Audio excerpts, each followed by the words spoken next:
Hello বন্ধুরা, let's কুকে একটা নতুন রেসিপিতে আপনাদের সকলকে স্বাগত জানাই। আশা করি আপনারা খুবই ভালো আছেন। আজ আমি আপনাদের সঙ্গে আলুর মশলা রোল কিভাবে বানাবেন তারই একটা সহজ রেসিপি আপনাদের সঙ্গে শেয়ার করব। চলুন বন্ধুরা, আর দেরি না করে রেসিপিটি বানানো শুরু করা যাক।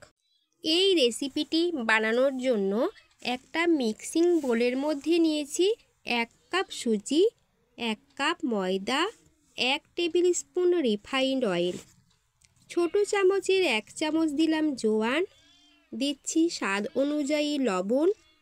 সমস্ত শুকনো উপকরণগুলোকে এই রকম হাতের সাহায্যে খুব ভালো করে মিশিয়ে নিতে হবে। খুব ভালোভাবে মেশানো হয়ে গেছে। এর মধ্যে উষ্ণ গরম জল দিয়ে একটা ডো বানিয়ে নেব। ডোটা একটু শক্ত করে বানাতে হবে। এবার ডোটাকে 10 মিনিটের মতো ঢেকে রেখে দেব। আগে থেকে দুটো বড় সাইজের আলুকে সেদ্ধ করে স্ম্যাশ করে রেখেছিলাম। এর মধ্যে দিচ্ছি একটা মিডিয়াম সাইজের কুচি করে রাখা পেঁয়াজ, 1/2 কাপ সেদ্ধ মটরশুঁটি, 1/2 কাপ ধনেপাতা কুচি, 1 চামচ শেজওয়ান সস, 1/2 চামচ অরিগানো, 1/2 চামচ শুকনো লাল লঙ্কার গুঁড়ো, স্বাদমতো লবণ, গ্রেট করে রাখা চিজ। সমস্ত উপকরণগুলোকে খুব ভালো করে মেশাতে হবে। ডো থেকে লেচি কেটে যেরকমভাবে আমরা রুটি বেলি সেরকমভাবে বেলে নেব। একটা ছুরির সাহায্যে এরকমভাবে পিস করে নেব। বেলে রাখা রুটির উপর আলুর পুরটাকে এর মধ্যে দিয়ে দেব। এবার একটা চামচের সাহায্যে ময়দার ব্যাটারটা লাগিয়ে দেব। এই ব্যাটারটা দিলে সহজে আটকে যাবে, ভাজার সময় খুলে যাবে না। এই রকম একটা রোল শেপ দিয়ে দেব।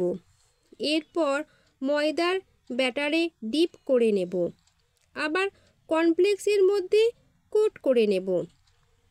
এই রকমভাবে সমস্ত রোলগুলো তৈরি করে নেব।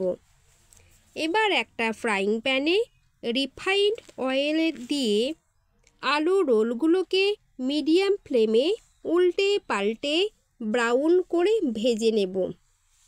দেখুন বন্ধুরা, আলুর রোল রেডি। আপনারা সন্ধেবেলার স্ন্যাক্স হিসাবে টমেটো সসের সঙ্গে খেতে পারেন, অথবা চা বা কফির সঙ্গেও খেতে পারেন। ছোট থেকে বড় সবাই খেতে খুব পছন্দ করবে। বাড়িতে অবশ্যই একবার হলেও বানিয়ে দেখতে পারেন, খেতে কিন্তু খুব মজার হয়। বন্ধুরা, আজ আসি। আমার এই রেসিপি যদি আপনাদের ভালো লাগে তাহলে আমার চ্যানেলটিকে সাবস্ক্রাইব করার অনুরোধ রইল। নতুন ভিডিওর আপডেট সবার আগে পাবার জন্য পাশে থাকা বেল আইকনটি প্রেস করে দেবেন। দেখা হবে আবার নতুন কোনো ভিডিও রেসিপির সাথে। ভালো থাকবেন, সুস্থ থাকবেন। ধন্যবাদ।